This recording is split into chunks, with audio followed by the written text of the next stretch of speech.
What's going on, guys? It's Cimo. So today we're going to be doing something a little bit different, and we're going to be doing a full set review for Battles of Legend Heroes Revenge. Now, Battles of Legend Hero Revenge comes out, I believe, on July 12th, which is actually just in time for the Pro Play Tour Games event in Richmond, Virginia, where it will be the first event that is legal. It is a $2,000 prize pool, only 20 bucks to enter. So if you're in the area or somewhere not too far, you should definitely come and check it out. Links are in the description if you want to register. But we're going to be doing a full set review of this set because typically I'll do like a very brief synopsis of these sets, and those have been getting a little bit redundant for me. So I thought instead I'll do a bit of a longer video where we're going to go ahead and cover all the new cards, reading them all out in depth, discussing them to a little bit of an extent, just so you guys have the full breadth and scope of what is actually in this set. So if you guys like this type of video, be sure to let me know down in the comment section. Maybe we can start doing this more in the future for future sets. So kick back, relax, maybe grab a drink or a snack, and maybe tab me out if you want to go ahead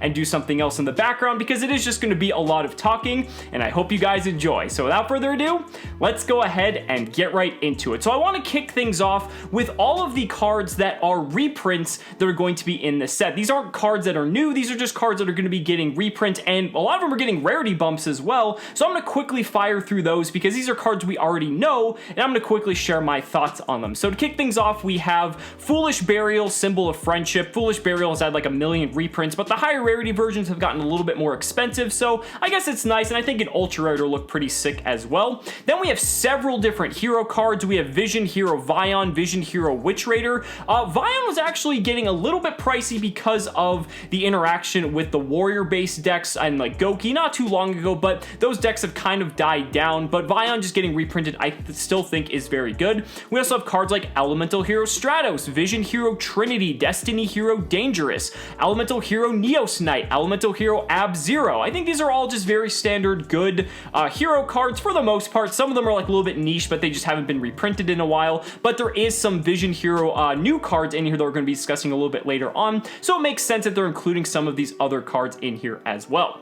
Now we have Drago Necro Nether Soul Dragon. I guess this is pretty neat if you're wanting to play like Zombie Orcust and then you have like an interesting super poly target, so I guess that's kind of a neat reprint. It also does from time to time fluctuate and get become rather expensive just depending on like hype or just randomness, so I guess that's an okay reprint.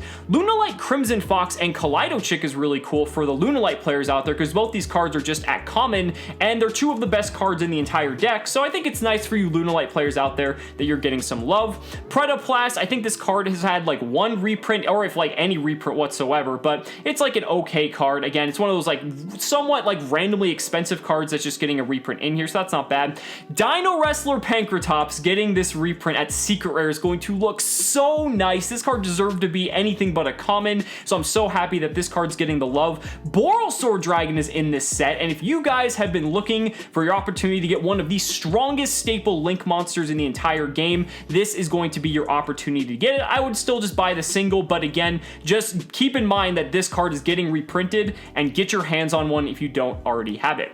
Salamangreat Sanctuary and Will of the Salamangreat are in here. I think these are nice inclusions for the Salamangreat deck because these cards are very strong, but yet they've been at common because they came in the structure deck, so I'm really happy to see that they are getting the foil treatment. We have Cyberstein, which actually hasn't really had a proper reprint, so I think it's cool that this is finally getting a reprint. It doesn't really see too much play, but I think it's nice that it's in here. Guardian of Order is a random old card that is actually just never really had a reprint, so it's getting one, and it's again, an expensive card that's never really been played in any recent modern Yu-Gi-Oh, but just a card that's expensive for no reason, so now it's going to have a reprint. White Dragon Wire Burster and Collapse Serpent are nice for you Danger Thunder Dragon players, or your Crusadia Danger players as well, wanting to take advantage of your Guard Dragons. As long as the Guard Dragons exist, I feel like these are always going to maintain some value. They do have super printings already, but I think it's nice that they're getting yet another printing because the supers are getting a little bit pricey. Then we have Artifact Scythe and Artifact Lancia getting its first foil treatment. Again, one of the most staple cards of the format for the side deck,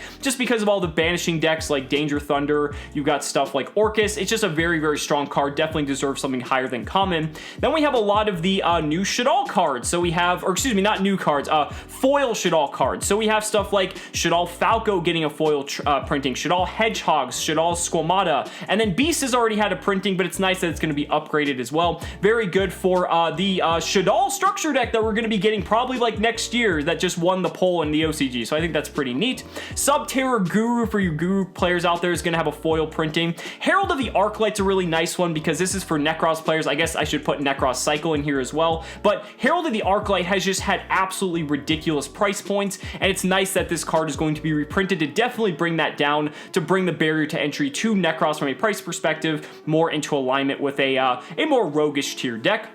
Interrupted Kaiju Slumber. This will look really nice as a much higher rarity. Very powerful card. Doesn't really see too much play right now, but definitely has its moments if board wipes become very strong. Summon Limit has never had a foil printing, and this is one of, the strongest floodgates that we've had of the past year. So I think it's cool that this is going to get a reprint. This was getting way too expensive just for a common or like a Duelist League rare. So I think it's cool that this is getting a foil printing. And then we have Sky Striker Ace Ray, and I think what most people are looking forward to is Mobilize Engage. We have Afterburners, and we have Widow Anchor. Now, these are the reprints for the Sky Strikers that everyone has been waiting for. The one big caveat I will say here is that if you want to get these, buy with caution, because we've seen in the past, like with Zodiac, they reprinted the Zodiac cards like in the Megatins, and then like 2 weeks later, the Zodiac just got completely outright banned to the point of unplayability, and Sky Striker has been one of the strongest decks of the past year, so I definitely think that these have a target on their back. It's really nice that they're going to be accessible for a large majority of the audience, especially who play at a more casual or budget level, but just be mindful that these cards could potentially get hit,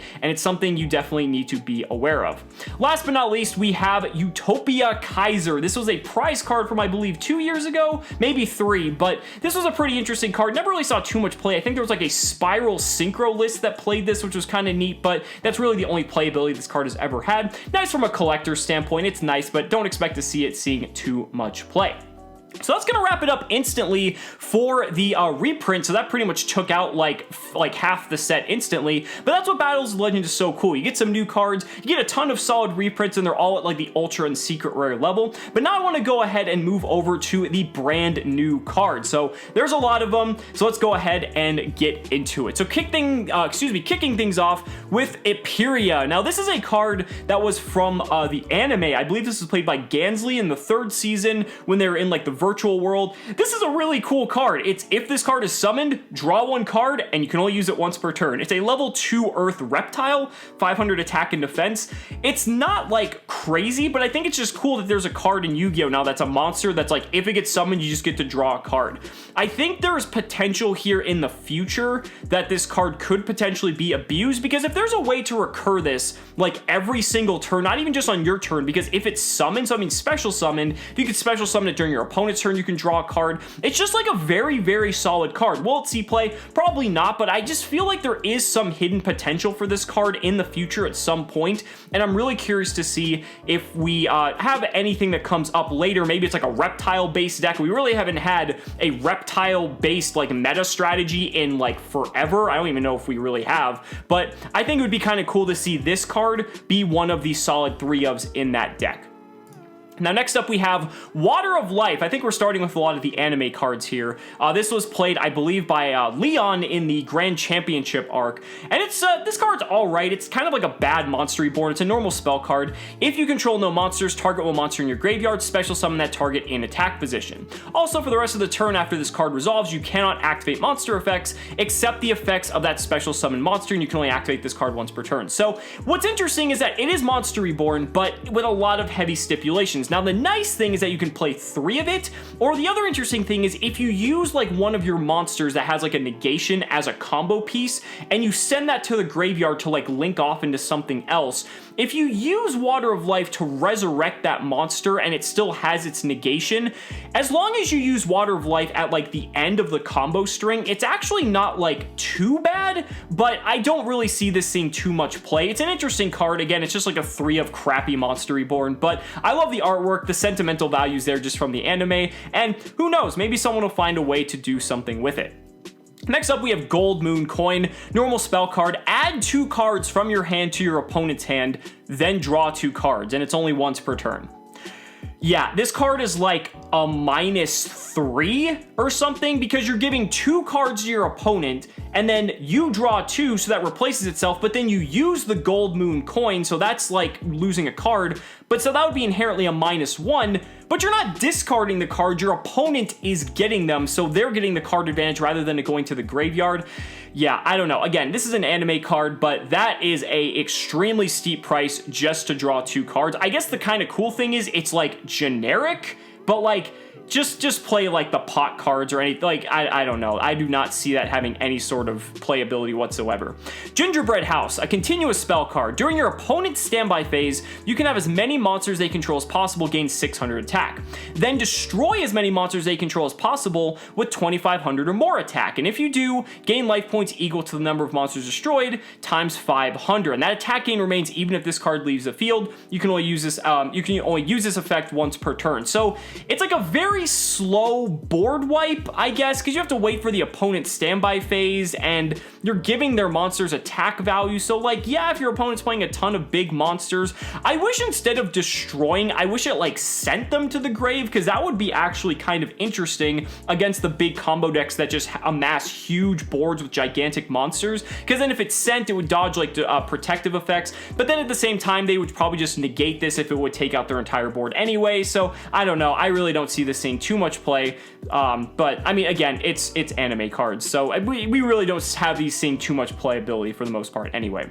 Next, we're getting up into the hero cards, the Vision Hero cards specifically. These cards are interesting. They're kind of like a retrain. I don't want to call them like new Crystal Beasts, but it's like weird because they like go into your spell and trap zone as continuous trap cards. That's kind of why I want to say it's like Crystal Beasts, and they all have an effect similar to this, so you'll just understand what I'm saying once I read it. So Vision Hero minimum rate, Dark Warrior level 3 effect, 1200 attack, 700 defense. If you take battle or effect damage while this card is in your graveyard, you can place this card from your graveyard in your spell and trap zone as a face-up continuous trap. So a lot of them are going to have that effect. I'll probably just skip over it and just shorthand it for the future. During the main phase, if this card is treated as a continuous trap, you contribute 1 hero monster, special summon this card, and if this card is special summoned from the spell and trap zone, you can destroy 1 level 4 lower monster your opponent controls. So that's like okay. It's not like amazing, but it's kind of like a neat way to destroy your opponent's monsters. Again, destruction's not the best. It doesn't target, I guess, which is kind of cool, but that's kind of like setting the stage for a lot of these Vision Hero cards that we're going to be covering. Next up is Vision Hero Multiply Guy, Dark Warrior, level 3, 800 attack, 700 defense. If you take battle damage or effect damage while this card is in your graveyard, you can place it in your back row as a continuous trap. During the main phase, if it's treated as a continuous trap, tribute a hero monster, special summon it, and if it's special summoned, you can make 1 face-up monster on the field gain 800 attack. So that's like all right. I don't really think it's too crazy, but you know, just being able to special summon it, I guess, is pretty cool. Okay, so now we have Vision Hero Increase, Warrior effect, Dark level 3, 900 attack, 1100 defense. If you take battle or effect damage while it's in your graveyard, place it as a continuous trap. And then during the main phase, again, tribute a hero, special summon this card. If this card is special summoned from your spell and trap zone, you can special summon 1 level 4 lower Vision Hero monster from your deck. So this is one of the better ones because this actually would generate you advantage just because it's special summoning from the deck. So there is some combo potential there. I think Increase is definitely one of the more powerful ones.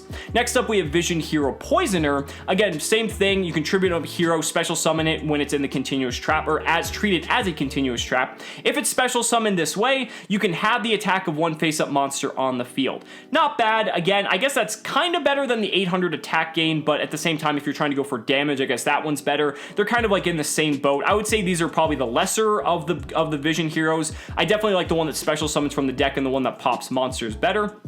Next, we have Vision Hero Gravito. This one actually doesn't have the clause where it goes into the zone. If it's normal or special summoned, you can target one of your banished hero monsters, add it to your hand. So that's not bad, especially because Vision Heroes do have the ability to get banished. I think it's like through their fusion spell, or there's just a way for that to happen.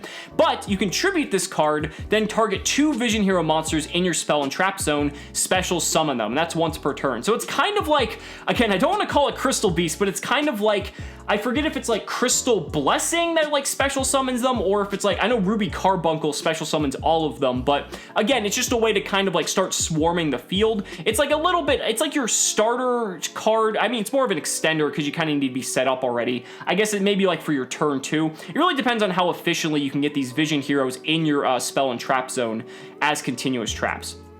Next up, we have Vision Hero Ferris, Dark Warrior, level 5, 1600 attack, 1800 defense. You can discard one other hero monster, special summon this card from your hand, and if it's normal or special summon, you can place one Vision Hero monster from your deck to the spell and trap zone as a face-up continuous trap. So this is like the Sapphire Pegasus, and this is why I kind of like want to keep calling them Crystal Beasts, because they have a lot of very interesting parallels. And then the other part of the effect reads, if it's in your... also, you cannot special summon monsters from the extra deck for this turn except hero monsters. So it does lock you into heroes, but you have a wide selection of heroes to choose from. Again, just very interesting parallels to Crystal Beast. Next, we have Vision Release, a normal spell card for the archetype. Target a Vision Hero monster card in your spell and trap zone, special summon it. So this is like Crystal Promise. During your main phase, except the turn it was sent to the graveyard, you can banish it, target one Vision Hero monster in your graveyard, add it to your hand. So that's pretty good. It's recursion. It just allows you to get your Vision Heroes onto the board. Pretty good card. Next up is Vision Fusion. So again, normal spell card. Fusion summon one hero fusion monster by using monsters from your hand or field as fusion material. You can also use up to 2 monsters in your spell and trap zone that are being treated as continuous traps as fusion material by banishing them. So again, that kind of synergizes with the other cards that can bring back from the banish zone, and you can only activate this card once per turn. So pretty cool artwork. Again, just kind of synergizes with the whole archetype. And then we have Apparition. So it's a normal trap card for the archetype. If a face-up hero monster or monsters you control is destroyed by battle or card effect, special summon one level 4 or lower Vision Hero from your deck. Then you can have the original attack and defense of one monster your opponent controls. You can only activate it once per turn. So I guess it's pretty cool that it just automatically replaces itself by generating another Vision Hero. I don't know how good that is. I think it's kind of bad. It has to be destroyed by battle or card effect. I guess you can use it with your own card effect because it doesn't say your opponent's, but it's a trap card. It's a little bit slow. It's like an okay trap. I don't think it's anything too special though. Alright, so next up we have another archetype, the Fortune Fairies. Now, these are a very interesting archetype. They have a effect that centralizes around if they're drawn, you can reveal them and then special summon them, and then they get some sort of effect when they get special summoned. So they are all spellcasters, and then they all have increasingly higher levels, and they're all different attributes as well. So they're kind of interesting. So the first one is Fortune Fairy Hikari. So it's a light spellcaster, level 1, 0 attack, 0 defense. When you draw this card, you can reveal it, special summon it from your hand. If this card is special summoned from your hand, you can target one monster you control, send it to the graveyard, and if you do, special summon one level 1 spellcaster monster from your deck. You can only use each effect once per turn. So I guess level 1 spellcaster, effect veiler, that's a tuner, so I guess there could be something you could do there. Again, I'm not sure. It's kind of interesting that you can just special summon them. It's kind of just like a worse danger in a way, but I guess, you know, that is what it is. We're going to go ahead and move on to the next one now, Fortune Fairy N. So it's level 2, it's fire. Again, they all have 0 attack, 0 defense, and they're all spellcaster, and they all have the effect that when you draw them, you can reveal them to special summon. So I'm just going to go ahead and read off the effects of when they're special summoned. So when it's special summoned from the hand, you can target one set card your opponent controls and destroy it. So that's pretty strong. That's definitely, I mean, again, just being able to pop set cards is pretty good, or forcing out whatever back row your opponent may have. Next up is Fortune Fairy Hue. This is the level 3 wind one.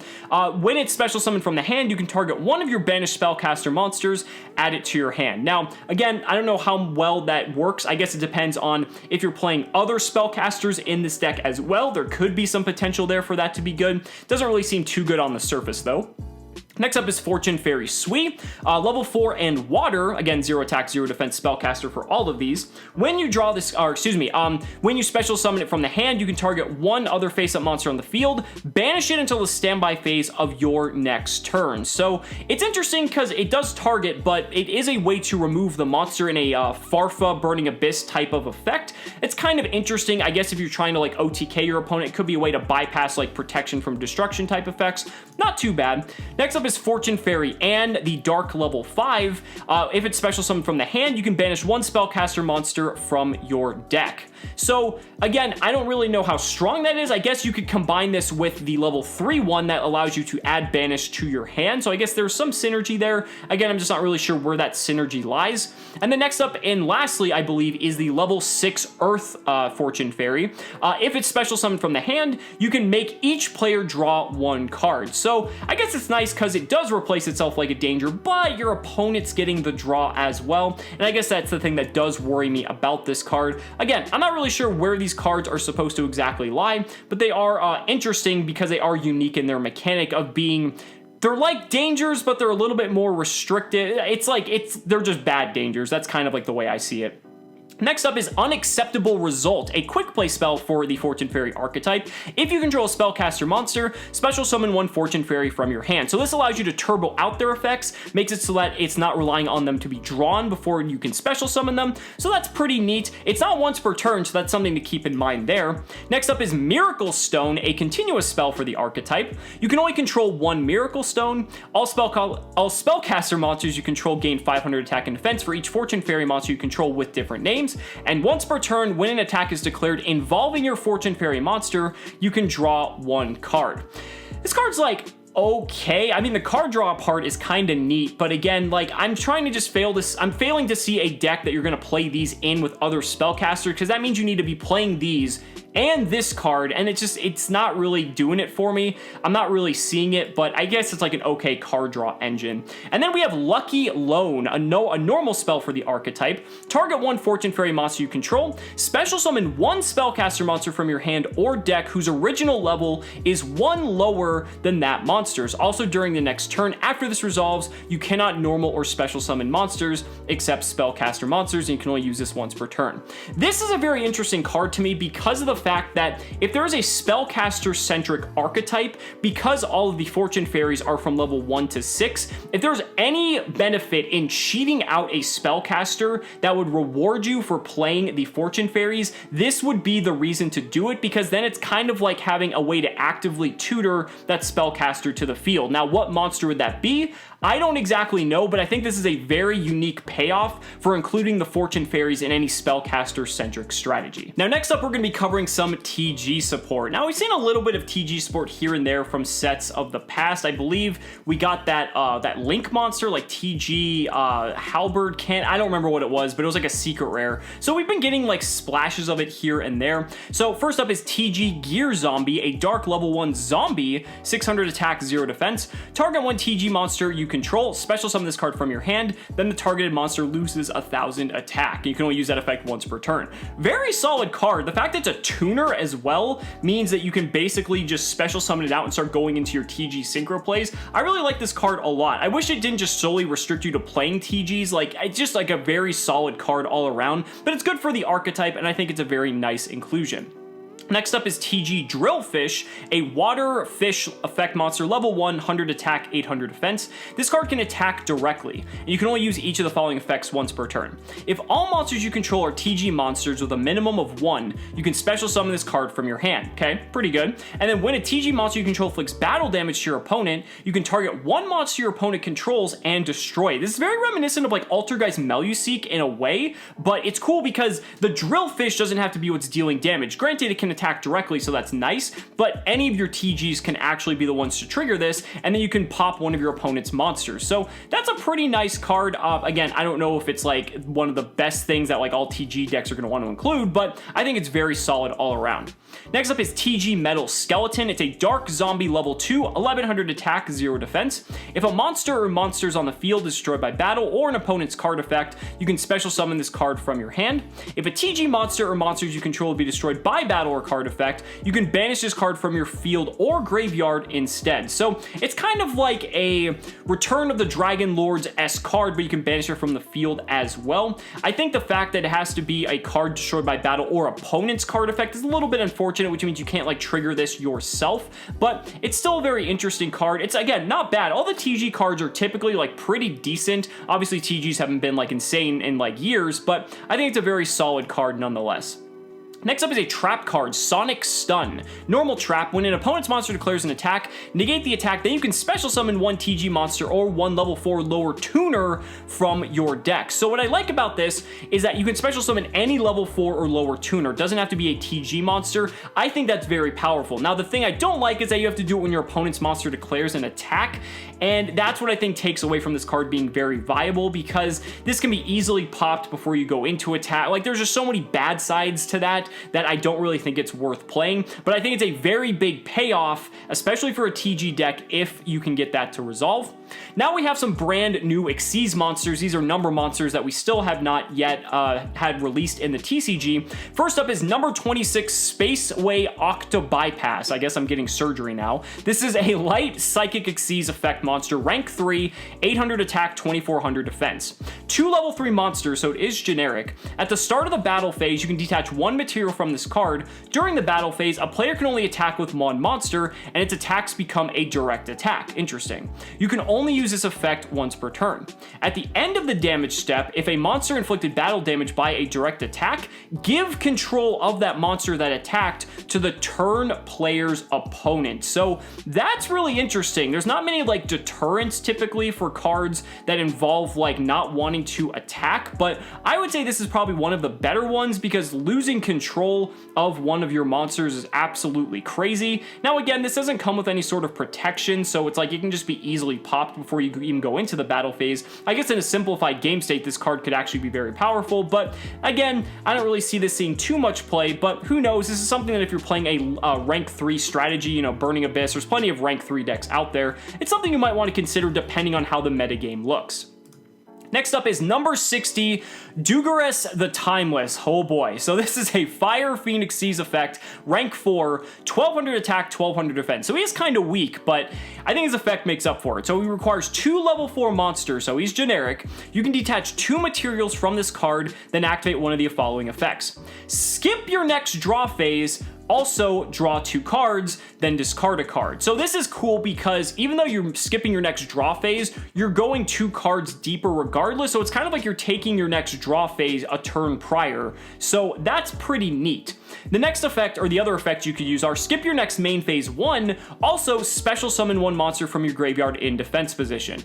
This is one of the effects people are kind of talking about because it's like, it's actually kind of facilitating some FTKs. The fact that you don't get your main phase 1, but if you're playing in tandem with like Arcana Force the World, Arcana Force FTK with Dangers is still actually a deck that some people play. It's not like meta or anything, but it's something that could just completely just like crush you if you're not like, if you don't know it exists.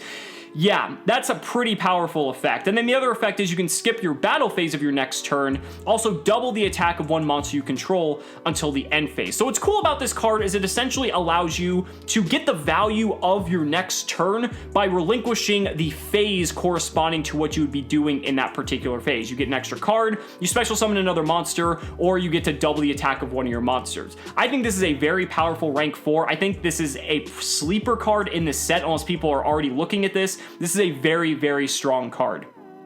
Next up is number 76, Harmonizer Gredelli. It is a level 7, or excuse me, a rank 7 light fairy, 2700 attack, 2100 defense. Requires 2 level 7, so it is generic. This card's attribute is also treated as each of its attached materials attributes. That's a pretty cool effect. Cannot be destroyed by battle with a monster of the same attribute. Also cannot be destroyed by the activated effects of your opponent's monsters with the same attribute. And as a quick effect, you can target a monster in your opponent's graveyard, detach a material, and if you do, attach that target to this card as material. So what's kind of neat is you can detach one of the materials, and then if your opponent's threatening you with an off attribute card, you can take one of your opponent's graveyard monsters, attach it to this, and then it can't be destroyed by those card effects. Now, I wish it was just unaffected instead of destroyed. I guess that might be asking for too much, but you know, there's a lot of ways now in the game to bypass these type of destruction protective, resilience type effects. So again, it's a pretty neat card. I don't really see it seeing too much play though.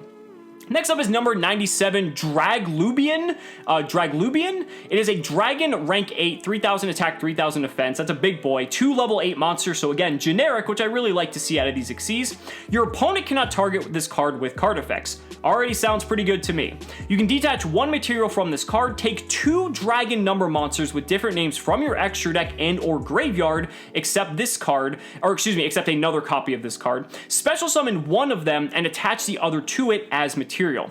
Also, for the rest of the turn, you cannot special summon other monsters or declare an attack except with that special summoned monster. So this is pretty neat because you could play this in any deck that can facilitate rank 8s. Danger decks can facilitate rank 8s pretty easily. Danger Thunder Dragon can also do the same. But what's neat is this is a way to turbo out a card like number 107, Galaxy Eyes Tachyon Dragon. I think it's a pretty neat interaction there. I think the thing I don't like about this card is, are you really going to allocate the extra deck space to incorporate not only this card, but also the cards that you're going to be summoning off of it? I think that's a little bit steep, but it's a pretty unique effect, and I think it's cool as a way to summon like some of the Chaos Xyz monsters without using like a rank up card, so that's kind of neat.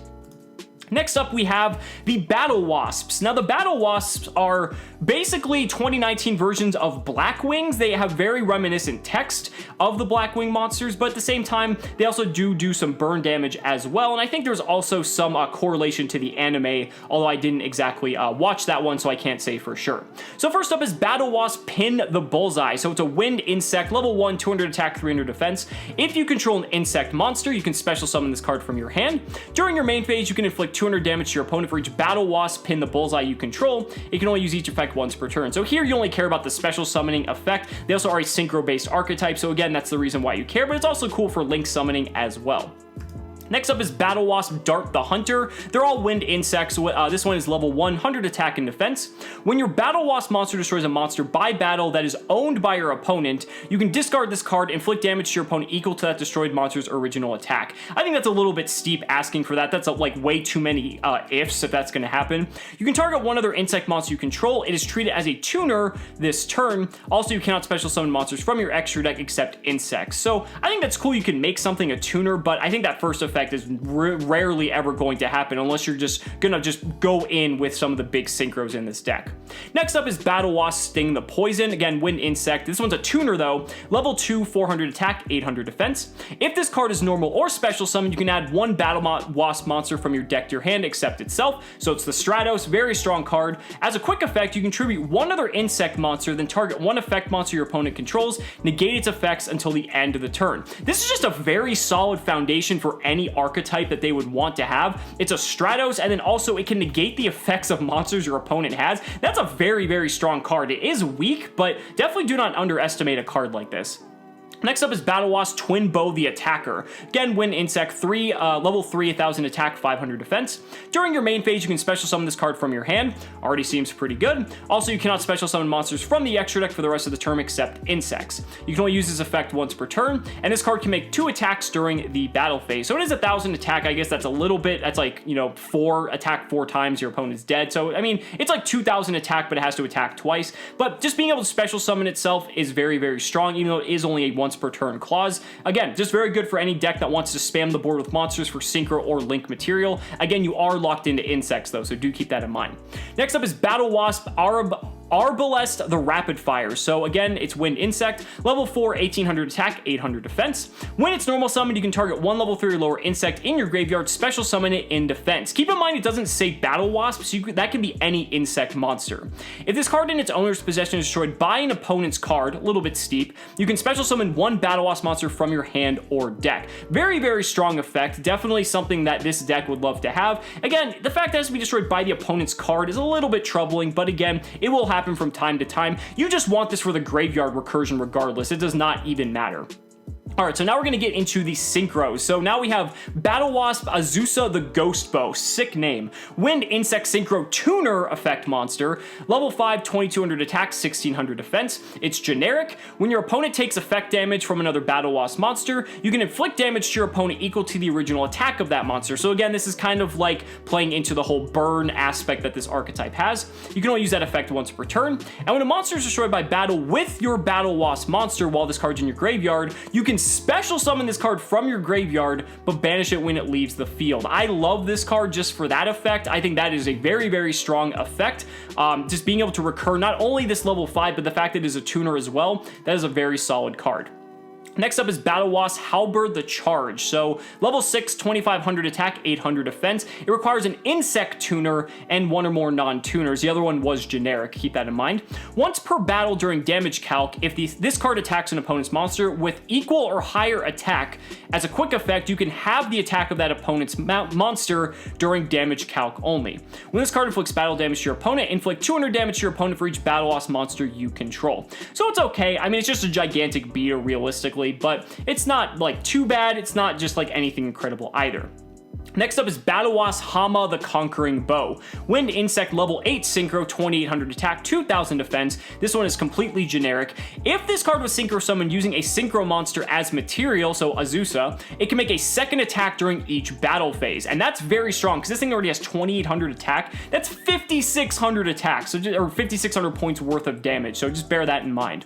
You can only use each of the following effects once per turn. When this card inflicts battle damage to your opponent, you can make all monsters your opponent currently control lose 1000 attack and defense. That's not bad, especially because this thing can attack again, so that's pretty relevant. At the end of your battle phase, if your opponent has not taken any battle damage this phase, you can inflict 300 damage to your opponent for each Battle Wasp in your graveyard. So this is kind of neat because, like, I guess if you're going into like time, you could just like have a bunch of Battle Wasps, summon this thing, you don't even have to attack your opponent, as long as you just go into the battle phase and end the battle phase and just burn them so their life points are less than yours, or you could just burn them for a game at that point without even having to attack. Pretty solid card. I think this is probably my favorite of the synchros aside from Azusa. And then we have the gigantic Battle Wasp Ballista the Armageddon. So it's a level 12 synchro, 3000 attack, 800 defense. It's completely generic. If this card is special summoned, you can banish all insect monsters from your graveyard, and all monsters your opponent controls lose 500 attack and defense for each of the banished insect monsters. If this card attacks a defense position monster, inflict piercing, which since it has 3000 attack could be pretty relevant. And if the synchro summon card in its owner's control is destroyed by an opponent's card effect, special summon 3 of your banished level 11 or lower insect monsters. So again, keep in mind it doesn't have to be Battle Wasp. So if there's some other giant insects that you could banish off of some of these effects, you could be getting back some absolutely crazy value. Now, again, I don't really see that happening too often because it has to be destroyed by an opponent's card. So they're probably going to just find any way to remove this that doesn't destroy it. But I think that's a really neat way that if it does get destroyed, you're getting some massive payoff back because your opponent decided to kill it in that way. Now we have a spell card for the deck, a normal spell, Summoning Swarm. Target level 4 or lower Battle Wasp monsters in your graveyard up to the number of monsters your opponent controls. Special summon them. You can only activate this card once per turn. You cannot special summon monsters from the extra deck except insects. So this is kind of like a soul charge, although it is reliant on your opponent having a bunch of monsters on their field. But I think this is a very, very strong card nonetheless. Being able to summon basically as many of these monsters as you want is absolutely ridiculous, and then you can just start comboing off. A nice card to help get you back in the game, but doesn't progress your game, moving forward if you're in control. I think that's the one gripe I have with it. Next up is Revival Swarm, another normal spell. Target a Battle Wasp in your graveyard, special summon it, so it's basically Monster Reborn. You can banish this card from your graveyard, then target one insect monster you control. It cannot be destroyed by battle or card effects until the end of the next turn. You can only use this effect once per turn. I just wish this was more so like a Return of the Dragon Lords, because I don't like that you have to preemptively use this and pick what you want to keep. I think it would have been just better if it's like Balinx or anything like that, where you can just banish it if something would be destroyed. That has a lot more versatility. I mean, maybe that would have been too good, but I don't think that would have been asking for too much. Next up, and I think this is the last Battle Wasp card, we have Battle Wasp Nest. So it's a continuous trap. When your when your Battle Wasp monster is targeted for an attack, special summon one Battle Wasp monster from your hand or deck, and if you do, place one counter on this card. That's not bad. And then at the end of the battle, phase is when you place that counter. You can only use this effect of Battle Wasp Nest once per turn. If this card has 2 or more counters on it during the end phase, send it to the graveyard. So I guess that's kind of the downside, is that this card does like self-destruct, but I think it's really cool that you just get to summon monsters for free if your opponent attacks them. They're going to probably try to do everything possible to avoid that, but if they can't, you're going to be able to start swarming your opponent rather easily. So kind of a very interesting card. Next up, we have All Eyes Phantom Dragon. This is a level 10 Dragon Pendulum Effect monster, 3,000 attack, 2,500 defense, and an absolute metric shit ton of text. So the Pendulum effect reads, once per turn at the end of the damage step, if your Dragon Pendulum monster attacked an opponent's monster, you can activate this effect. It can attack again in a row, and you cannot declare attacks the turn you activate this effect except with that monster. I don't really think that's too good. The fact that it locks you into one single monster is like kind of meh. It is a 0 scale, I should mention as well. I guess that is pretty relevant if you're trying to make pendulum scales. The monster effect is cannot be normal summoned or set, must be special summoned from your hand or face up extra deck by attributing all monsters you control, including a dragon pendulum monster. You can only special summon this card once per turn this way, and once per turn during damage calc, if this card battles an opponent's monster, double this card's current attack until the end of this turn, and once per turn when your opponent activates a spell, trap card, or effect, you can send one spell or trap card you control to the graveyard, negate that activation. That's a pretty strong effect, but again, it's like you do have to have another spell or trap you control for that negation effect to take place. It is a quick effect though, so that's pretty cool. But at the same time, I just don't really think it's that practical. I think it could potentially see play though, just because it is a negation for these pendulum-based decks. There are Dragon Pendulum monsters that do exist, so that's not really the difficult part. I don't know. We'll just have to see. It's a very interesting card. Now we have High Speedroid Kite Drake, a level 8 machine synchro effect, 3,000 attack, 2,800 defense. It requires a wind machine tuner and one or more non-tuners. If this card is synchro summoned, you can activate one of these effects. First effect, destroy all other cards on the field. That seems pretty good, but you do have to be playing wind machine tuners for this to be viable. And the second effect, negate the effects of all face-up cards your opponent currently controls. Furthermore, if this card in your possession is sent to your graveyard by an opponent's card, you can add one Speedroid monster from your deck to your hand. You can only use each effect of Kite Drake once per turn. I think this is a very, very strong card, but it is restricted to the fact you need to be playing wind machine tuners for this card to be viable in the slightest, but it's a very neat card nonetheless. Now we have some Link monsters from Link Variants Pack 2. First up is Avendred Savior. It is a zombie Link monster, Link 2, 1600 attack. Requires 2 zombies, so it's generic. I think a lot of these are generic. This card's name becomes Revendred Slayer while it's on the field, and you can only use each effect once per turn. You can target one Vendred card in your graveyard, add it to your hand, not bad. During damage calc, if it battles an opponent's monster, quick effect, you can send one zombie from your deck to the graveyard. That opponent's monster loses attack equal to the level times 200 till the end of the turn. So it's cool because you can send any zombies. You could send like Mizuki and keep comboing off. Not too bad. It's also nice just because it's 2 zombie monsters. You could potentially just use it as a zombie card and not really care about the Vendred aspect. Next up is Blackluster Soldier, Soldier of Chaos. Link 3, 3,000 attack. It just requires 3 monsters with different names, which is extremely easy to get to. If this card was Link summoned using a level 7 or higher monster as material, your opponent cannot target it with card effects. Also, it cannot be destroyed by your opponent's card effects. That is a very, very strong clause to have on this card. When this card destroys an opponent's monster by battle, activate one of these effects. So the first effect, this card gains 1,500 attack. Not too relevant, but I guess it could be. Second, this card can make a second attack during the battle phase of your next turn. I think that's a little bit slow, but I think it's cool they can have. And the third effect, which I personally think is the best, banish one card on the field. So again, with dangers being a thing, this card is extremely easy to summon. I think it's very neat. This is a very strong generic Link monster you might just want to pick up. It might be relevant one day. I think it's just a very solid pickup from this set. Next up is Harpy Conductor, is a Link 2 Wing Beast 1900 attack. Just requires 2 wins, so again, all these are fairly generic. This card's name becomes Harpy Lady while in the field or graveyard, and you can only use each effect or any of the following effects once per turn. First effect, if a Harpy monster you control be destroyed by battle or card effect, just you can destroy one spell or trap card you control instead. That's pretty neat, combos with Hysteric Sign, different things like that. The other effect is, if another face-up Harpy monster you control returns to your hand, except during the damage step, you can target one special summon monster your opponent controls, return it to the hand. Again, this is very Harpy centric, so you're not going to be using this in other decks, but a pretty neat card if you do like Harpies. Next up is Double-Headed Anger Knuckle, or Double-Headed Anger Knuckle. So this is a 1500 Link 2 Machine Link monster, requires 2 machines, cannot be used as Link material. You can only use one of the effects once per turn and only once that turn. During your main phase as a quick effect, you can send one monster from your hand or field to the graveyard, target a level 10 machine monster in your graveyard, special summon it in defense position, but negate its effect. So this is rank 10 trained support. And if this card's in your graveyard, you can send one card from your hand or field to the graveyard, special summon this card. Its arrows are also pretty nice because it does point right and down.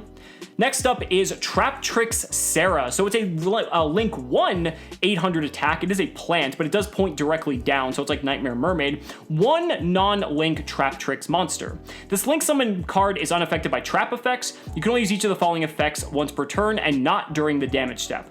If a normal trap card is activated, you can special summon 1 Traptrix monster from your deck with a different name than the card you control. That is very, very good because you can just pop out like Murmilio and pop something. That's a really cool effect. If your other Traptrix monster effect is activated, you can set 1 whole normal trap card from your deck. Imagine this like back in hat format. This card would have been absolutely crazy. Next up is High Speedroid Rubber Band Shooter. That's a name. 2 wind monster, so it's a link 2, 1000 attack, it's a machine wind. During your main phase, you can immediately after this effect resolves, normal summon 1 wind monster. Also, you cannot special summon from your extra deck for the turn, except synchros. You can banish 1 synchro monster from your extra deck, reveal 2 Speedroids from with different names from your deck, whose total levels equal the level of that synchro monster. Your opponent randomly picks 1 for you to add to your hand, and you send the other to the graveyard. You can only use the effect of this card once per turn. So it's kind of neat because it helps you just kind of turbo into your synchro plays. It has bottom left, bottom right arrows, which are always nice. I think it's a pretty neat card all around. Next up, we have Psy-Frame Lord Lambda. So this is one of the cards that I'm looking forward to. Psychic Link effect. It's a link 2, 1700 attack. 2 monsters except tokens, so very, very generic. You can activate the effects of Psy-Frame Gear monsters in your hand even while you control a monster. That is huge because that means you can still use Gamma while you have monsters. So that is absolutely insane. Then furthermore, if a face-up Psychic monster you control is banished face-up while you control this monster, except during the damage step, you can activate this effect during the end phase of this turn. Add 1 Psy-Frame card from your deck to your hand. So you can add more Gammas to your hand as well. This card is absolutely just, it's one of the better cards in the set, and I'm definitely looking forward to picking it up. Next up is Magical Musketeer Max. It is a link 1, 1000 attack Fiend link effect monster. It requires 1 level 8 or lower magical musket monster. If it's link summoned, you can activate one of these effects. Add Magical Musket spell trap with the different name from your deck to your hand up to the number of monsters your opponent controls. That's very, very strong. You can also special summon Magical Musket monsters from your name with different names from your deck up to the number of spell or trap cards your opponent controls. You can only use each effect once per turn, and during either player's turn, you can activate the Magical Musket spell and traps from your hand. So basically, if you're going second, you can go into this and then just swarm the field with a ton of your Magical Musketeer cards, or just add a ton of cards to your hand. I don't think it's going to make like Magical Musketeer like tier 1 or anything, but this is a very, very good card for that archetype.